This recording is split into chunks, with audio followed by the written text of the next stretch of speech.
Olá, você está no canal Os Federais do Ensino, Papo Filosofia, e o papo de hoje é John Locke e a origem da propriedade.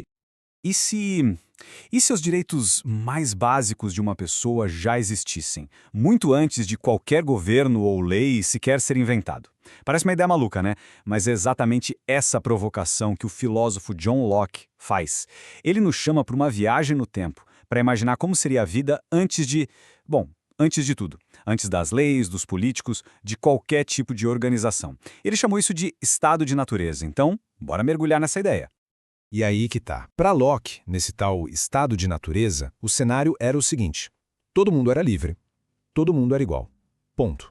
Não tinha essa de hierarquia, sabe? Ninguém nascia para ser rei, ninguém nascia para ser servo. A liberdade era a regra do jogo e valia para todos. Mas, calma aí. Locke faz uma distinção que é super importante aqui. Ele diz que esse estado de liberdade não é bagunça, não é anarquia, não é cada um por si, não é um vale-tudo. Existe uma grande diferença entre liberdade e, digamos, licença para fazer o que der na telha. E por que não é bagunça? Porque, mesmo sem um governo para ditar as regras, existia uma lei universal que guiava todo mundo, a chamada Lei da Natureza.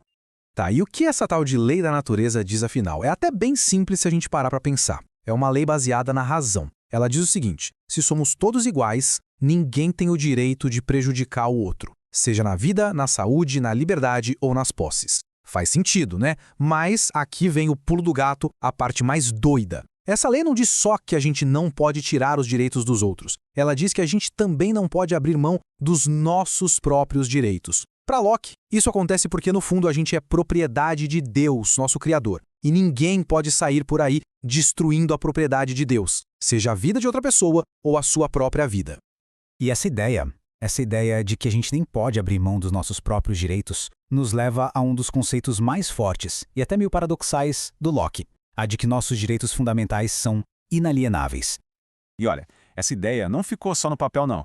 Ela foi tão, mas tão revolucionária que influenciou nada mais, nada menos que a Declaração de Independência dos Estados Unidos. É sério, o Thomas Jefferson bebeu direto da fonte de Locke quando escreveu aquelas famosas palavras sobre os direitos inalienáveis à vida, à liberdade e à busca da felicidade. A marca do Locke está literalmente escrita na história. Mas beleza, o que significa essa palavra chique, inalienável? É bem simples, na verdade. É algo que você não pode transferir. Não dá para vender, não dá para doar, não dá para ceder. Pensa no ingresso de show que tem o seu nome. Ele é seu, você pode usar, mas não pode vender ou dar para outra pessoa. É intransferível. Pois é, os nossos direitos mais básicos funcionam exatamente assim. E é aqui que mora o paradoxo genial do Locke. O fato de que você não pode vender a sua liberdade, o fato de que você não pode se vender como escravo, torna esse seu direito à liberdade ainda mais seu, ainda mais profundo. Parece estranho, né? Mas essa limitação, na verdade, fortalece o direito. É como se dissesse: olha, a vida e a liberdade são tão valiosas que não são coisas que você possui para descartar, são dons que você administra. Ok. Vida, liberdade, direitos inalienáveis. Acho que até aqui, tudo bem. Mas e a propriedade? Como é que pode existir propriedade privada se ainda não tem governo, não tem lei, não tem cartório para registrar nada? Como é que algo vira seu? Bem, Locke também pensou nisso, e a resposta dele é bem engenhosa. A lógica dele é tipo uma receita de bolo, com 3 passos bem simples. Primeiro passo, cada um é dono do seu próprio corpo. Ninguém mais tem direito sobre ele. Segundo passo, se você é dono do seu corpo, você também é dono do trabalho que esse corpo produz, do seu esforço. E o terceiro passo, que fecha a conta, quando você pega alguma coisa que é de todo mundo, tipo uma maçã numa árvore no meio da floresta, e mistura o seu trabalho com ela, ou seja, você estica o braço, colhe e puxa, aquela maçã vira sua. Simples assim.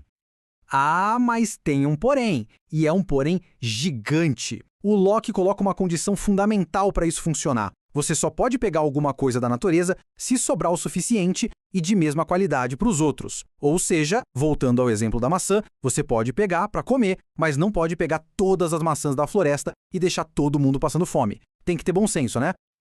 Então, essa teoria parece bem direta, bem justa, né? Só que na hora de aplicar isso no mundo real, a coisa ficou bem mais complicada. Essa ideia gerou umas controvérsias gigantescas, especialmente quando a gente pensa na época do colonialismo, da expansão europeia pelo mundo. Isso nos joga direto numa pergunta bem espinhosa. Será que a teoria de Locke, mesmo sem querer, acabou virando uma desculpa, uma justificativa para os colonizadores chegarem e tomarem as terras dos povos nativos? E aí, o debate pega fogo. De um lado tem a galera que critica e diz o seguinte: olha, os colonizadores usaram a ideia do Locke para roubar terras. Porque como muitos povos nativos não cercavam a terra e não faziam agricultura do jeito europeu, eles simplesmente diziam que a terra não estava sendo usada e, portanto, podia ser pega. Mas do outro lado tem a defesa, que diz: peraí, pela própria lógica do Locke, os nativos estavam sim misturando o trabalho deles com a terra. Eles caçavam, coletavam, viviam ali. E mais, aquela condição de deixar o suficiente para os outros poderia, na verdade, ser um argumento contra a colonização, ou seja, é uma treta complexa que não tem resposta fácil. Esse debate todo sobre a propriedade já mostra como as ideias do Locke, que parecem simples no papel, ficam super complexas no mundo real. E a complexidade não para por aí, não. Fica uma última grande questão no ar. Beleza, e o que acontece com todos esses direitos naturais quando o pessoal decide se juntar, criar uma sociedade e ter um governo? A ideia é que a gente entra em sociedade, a gente consente em ter um governo para ele proteger esses nossos direitos naturais. Um governo justo, um governo legítimo, não pode de jeito nenhum violar a vida, a liberdade e a propriedade do povo. Parece perfeito, né? Mas aqui mora o problema final. A grande tensão da coisa toda.